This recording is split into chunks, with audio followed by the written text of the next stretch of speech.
naman, affordable, napakabait ng mga locals ko. Wala akong masabi.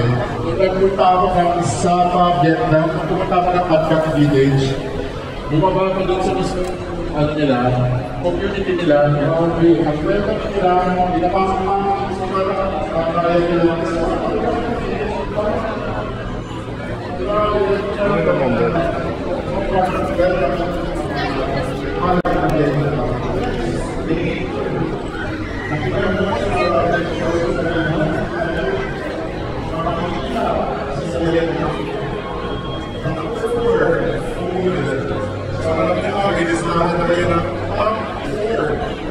Kailangan yung matry sa Vietnam.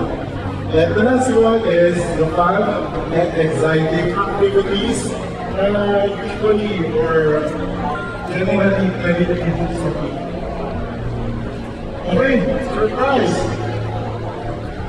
Fire one, left one of the floor.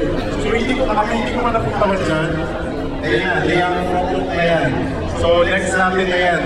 Pagkaman niyo sa mga vlogs ko, kasi yung dalawang yan, napuntahan ko na. Pero itong next na yan, pero pag nakabook na kayo ng Uber, we're in.